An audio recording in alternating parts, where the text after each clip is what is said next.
আসসালামু আলাইকুম। আমার আজকের রেসিপি হলো সুন্দরী পিঠা। বাহির থেকে ক্রিস্পি এবং ভিতর থেকে একদম সফট।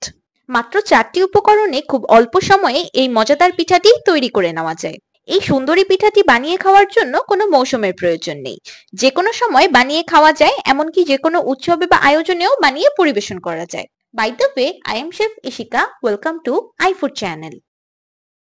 সুন্দরী পিঠা বানানোর জন্য আমি প্রথমেই একটি প্যানে দিয়ে দিচ্ছি 200 ml পানি। এবার পানিতে দিয়ে দিচ্ছি 25 গ্রাম চিনি আর 1/4 চা চামচ লবণ। এবার এই চিনি আর লবণ পানির সাথে খুব ভালোভাবে মিশিয়ে নিব।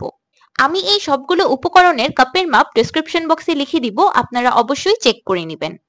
অনেকেই গ্রামের মাপ প্রেফার করেন, আবার অনেকেই কাপের মাপ প্রেফার করেন, তাই আমি দুটোই দিয়ে দিয়েছি। এবার পানিতে দিয়ে দিচ্ছি 50 গ্রাম বাটার। আমি এখানে আনসল্টেড বাটারটা ব্যবহার করেছি, আপনারা ইচ্ছে করলে সল্টেড বাটারটাও ব্যবহার করতে পারবেন। সল্টেড বাটার ব্যবহার করলে লবণটাকে স্কিপ করে দিবেন। বাটারটা মিশাতে মিশাতে পানিতে বলক চলে এসেছে। এবার চুলার ফ্লেমটাকে একদম লো করে দিব। এবার দিয়ে দিচ্ছি 150 গ্রাম ময়দা। এবার সবকিছু একসাথে খুব ভালোভাবে মিশিয়ে একটি সফট ডো বানিয়ে নিব। ততক্ষণ পর্যন্ত মিশাতে থাকতে হবে যতক্ষণ পর্যন্ত সম্পূর্ণ ময়দা মিশে গিয়ে এমন একটি নরম তুলতুলে ডো তৈরি না হয়ে যায়। এই সময় চুলার ফ্লেম একদমই লো থাকবে, কোনো মতেই বাড়ানো যাবে না, তাহলে ময়দাটা ওভারকুক হয়ে যাবে আর পরবর্তীতে পিঠার রেজাল্টটা ভালো আসবে না। আমার সবগুলো উপকরণ খুব ভালোভাবে মিশে একটি সুন্দর ডো তৈরি হয়ে গিয়েছে। আমি আপনাদের ডোয়ের কনসিস্টেন্সিটা দেখিয়ে দিচ্ছি যে ডোটা কেমন নরম হতে হবে। এবার গরম গরম ডো চুলা থেকে নামিয়ে একটি বোলে ট্রান্সফার করে নিব। এবার সেই বোলে দিয়ে দিচ্ছি 2টি রুম টেম্পারেচারে থাকা ডিম। এবার দিয়ে দিচ্ছি 1 চা চামচ ভ্যানিলা এসেন্স। আমি ডিমের গন্ধটাকে দূর করার জন্য এখানে অল্প একটু ভ্যানিলা এসেন্স ব্যবহার করেছি। আপনারা ইচ্ছে করলে এটাকে স্কিপ করতে পারবেন, অথবা এখানে এলাচের গুঁড়া বা দারুচিনির গুঁড়াও ব্যবহার করতে পারবেন। প্রথমে ডিম দুটিকে একসাথে একটু মিশিয়ে নিয়ে তারপর ডোয়ের সাথে মিশিয়ে নিব। প্রথম দিকে মনে হতে পারে ডিমটা একদমই ডোয়ের সাথে মিশবে না বা অ্যাবজর্ব হবে না, কিন্তু মিশাতে মিশাতে সবকিছু একসাথে খুব ভালোভাবে মিশে গিয়ে একটি সুন্দর মিশ্রণ তৈরি হয়ে যাবে। ডিমগুলো খুব ভালোভাবে ডোয়ের সাথে মিশে গিয়েছে। মিশার পর কনসিস্টেন্সিটা কিছুটা এমন হবে, না খুব বেশি শক্ত না খুব বেশি পাতলা। এবার এই পিঠার ব্যাটারটাকে একটি পাইপিং ব্যাগে ফিল করে নিব।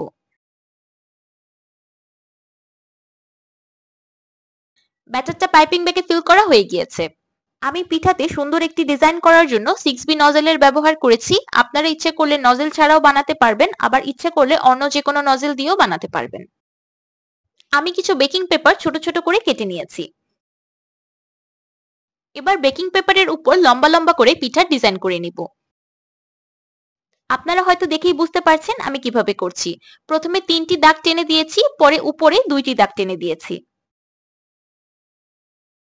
এবার একটি সিজারের সাহায্যে দুই পাশ কেটে দিচ্ছি, এতে করে 5টি লাইন একসাথে খুব ভালোভাবে জোড়া লেগে যাবে।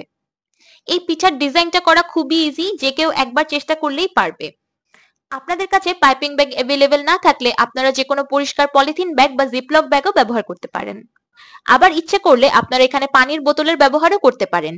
পাইপিং ব্যাগ ছাড়া কিভাবে পানির বোতল দিয়ে পিঠার ডিজাইন করা যায় সেটা আমি আমার চাকলি সুইট রেসিপিতে দেখিয়েছি। আপনারা ইচ্ছে করলে সেই ভিডিওটি দেখে আসতে পারেন, লিংক আমি আই বাটনে দিয়ে দিব। আমি একইভাবে সবগুলো পিঠা বানিয়ে নিয়েছি। পিঠাগুলো কিন্তু অলরেডি দেখতে খুব বেশি সুন্দর লাগছে। আপনারা হয়তো দেখেই বুঝতে পারছেন ডিজাইনটা কত বেশি ভিজিবল হয়েছে। পিঠার ব্যাটারের কনসিস্টেন্সিটা একদম পারফেক্ট হলে ডিজাইনটা একদম পারফেক্ট হবে। ডিজাইন করার পর ডিজাইনটা নষ্ট হয়ে যাবে না। পিঠাগুলো ভাজার জন্য আমি একটি প্যানে পরিমাণ মতো তেল গরম করে নিয়েছি। এবার বেকিং পেপার সহ পিঠাগুলো তেলে ছেড়ে দিব। তেলে দেওয়ার সাথে সাথেই বেকিং পেপার থেকে পিঠাগুলো ছেড়ে আসবে, তখন বেকিং পেপারগুলো তুলে ফেলে দিব। আমি একে একে সবগুলো পিঠা তেলে দিয়ে দিচ্ছি। পিঠাগুলো ভাজার সময় চুলার আঁচটা মিডিয়াম টু লোতে থাকবে। পিঠাগুলো বেশি হাই হিটে ভাজা যাবে না, তাহলে বাহির থেকে দ্রুত কালার চলে আসবে আর ভিতর থেকে কাঁচাই রয়ে যাবে। আর বেশি কম আঁচে ভাজলে ভিতরে তেল অ্যাবজর্ব হয়ে যাবে। এবার আমি একটু সময় নিয়ে আস্তে আস্তে উল্টে পাল্টে পিঠাগুলো ভেজে নিব একটি সুন্দর লাইট গোল্ডেন ব্রাউন কালার চলে আসা পর্যন্ত।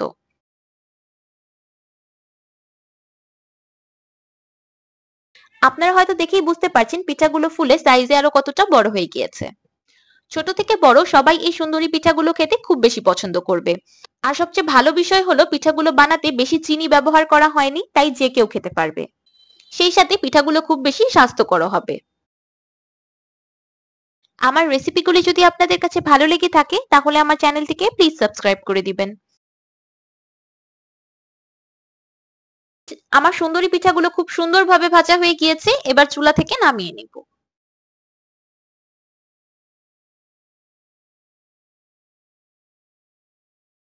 তো তৈরি হয়ে গেল আমার সুন্দরী পিঠা। এবার আমি এই পিঠাগুলোকে সার্ভ করব মধু দিয়ে। এই পিঠাগুলো এমনিতে খেতেই খুব বেশি মজাদার, কিন্তু মধুতে বা চকলেটে ডিপ করে খেলে এর স্বাদ বেড়ে যাবে আরো 10 গুণ।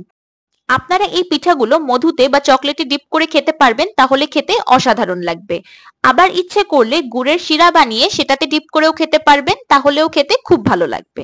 যাদের ডায়াবেটিক্স আছে তারাও এই সুন্দরী পিঠা খুব মজা করে খেয়ে নিতে পারবে। অনেক ডায়াবেটিক পেশেন্টই পিঠা খেতে পারে না মিষ্টির কারণে, কিন্তু এই পিঠাটি ডায়াবেটিক পেশেন্টরাও খেতে পারে। আবার যারা চিনি অ্যাভয়েড করেন তারাও খেতে পারবেন। এবার আমি দেখিয়ে দিচ্ছি পিঠাগুলো বাহির থেকে কতটা বেশি মুচমুচে হয়েছে।